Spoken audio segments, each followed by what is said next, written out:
Hey guys, Dave the MMP back on YOLO for a little sailboat DIY fun.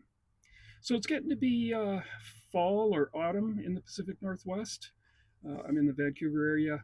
At night, we're getting down to about 6 degrees C, so 40, 42 for you Americans. Um, and so it's time to winterize the boat. I probably won't get out of the marina again this year, probably until spring. So I need to winterize the diesel and the sinks, the toilet, and I'll throw a little bit in the bilge. So I've got some reef safe antifreeze. It's for RVs. You can discharge it into the water. I don't discharge a lot. Usually I run the engine until I can see it coming out of the exhaust, and then I shut off the engine. And I don't run the engine again for the rest of the winter, just so I don't move that water. I put a little bit in the sink and open the seacock, let it run out, make sure that all the fresh water has been flushed out. I put a little splash in the toilet, and then there's a little bit of water in the bilge, a couple inches. I usually throw a little splash in there just to make sure it doesn't freeze over the winter. But it's below the water line, so usually that's not a problem. The marina will freeze up around the shore, but not where the boats are. Most of the boats are plugged in and they stay warm inside just to keep the moisture out, keep them from getting damp and mildew, mold. Um, so let's take a look. I need to take the stairs out, the bulkhead out, and then we'll work on the engine. Okay, so here's where my diesel lives. It lives right below the companionway. Usually there's a set of stairs here, and the bulkhead, I've taken that away. And here's my water pump. And so this is the seawater pump. It pulls in seawater from a seacock around the back, and it gets ocean water. And then it pumps it into the engine and into the heat exchanger. So this heat exchanger right here has got seawater in it. And the main part of the engine has antifreeze in it, so it circulates the antifreeze through the heat exchanger. It's a tube and shell heat exchanger, lives in here.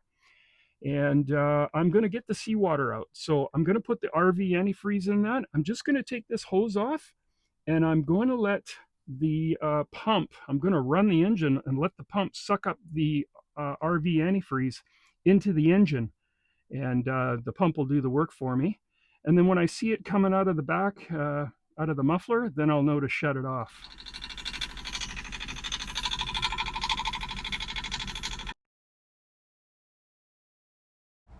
All right, so looks like the seawater pump sucked up all the antifreeze. You can see it in the hose up here. And I'm just going to disconnect this hose now and put my seawater hose back on, but I'm not going to open the seacock and trap all of that antifreeze. Okay guys, that's it for me. The Yanmar has been flushed with RV antifreeze. Now, some people are probably thinking, oh, what about the rest of the maintenance? Well, really the only thing left to do is a fuel filter and change the oil. And I like to do that in the spring. The boat sits in cold water for about 6 months. And I do come to the boat pretty much every weekend because I'm working on all kinds of things. And so in the spring, I will fire it up, flush all that RV antifreeze out with fresh seawater, and let the engine completely warm up. And then I'll change the oil when the oil's hot because you get condensation from the heat cool cycles. And then I'll also drain the diesel out of the uh, fuel filter. There's a bowl and it's got a Raycor filter. So I'll change the Raycor filter. Yanmar also has a secondary filter right before it goes into their fuel pump. And I'll change that one too. And I'll do a review on that also. So that's it for me this week. I'll see you guys next week. Give me thumbs up, subscribe up here, and I'll see you next weekend for some more DIY sailboat fun.